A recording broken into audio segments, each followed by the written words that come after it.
bien. Bonjour Monsieur Gravreau. Alors vous êtes le prochain conférencier de l'Institut de Locarno. Vous allez intervenir le 23 juin, vendredi 23 juin. Est-ce que vous pouvez nous présenter le thème de la conférence?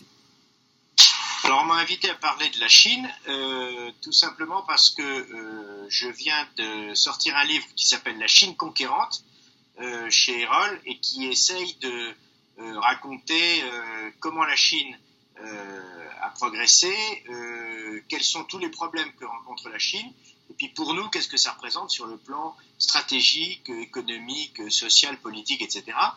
La Chine est un grand pays, il y a 1,4 milliard d'habitants, ils vont très très vite, ils ont une croissance très forte, ils ont aussi une façon de fonctionner qui est absolument pas la nôtre, ils commencent à déferler sur toute l'Europe.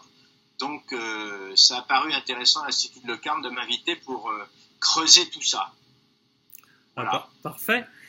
Donc, à l'Institut de Locarno, on croise des Bretons qui vivent, qui travaillent dans la région. Et quand on est en Bretagne, quelles sont les bonnes raisons qui font qu'il faut s'intéresser à la Chine? Écoutez, il n'y a pas besoin d'aller très loin de Locarno. À Carhaix, il y a un énorme investissement chinois qui a été fait dans la poudre de lait. C'est quand même le plus gros investissement chinois qui a été fait en France depuis longtemps.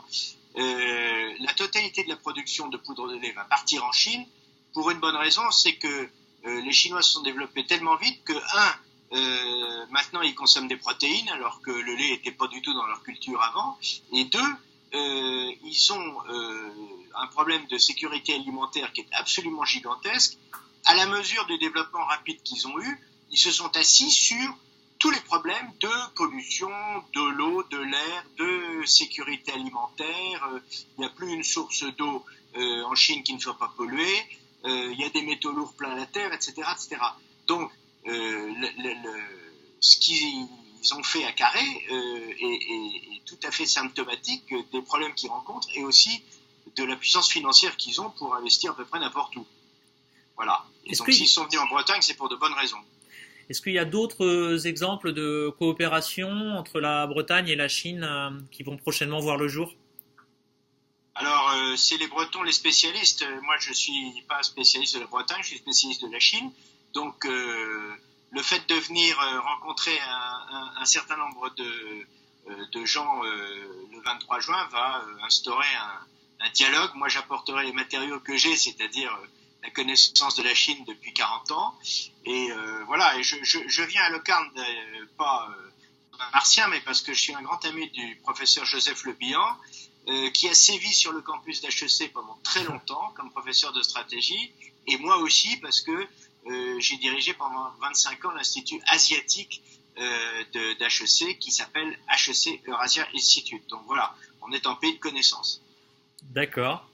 Et vous venez souvent en Bretagne? Qu'est-ce que ça vous évoque justement de faire le voyage jusqu'à Locarno? Qu'est-ce que ça a de particulier pour vous?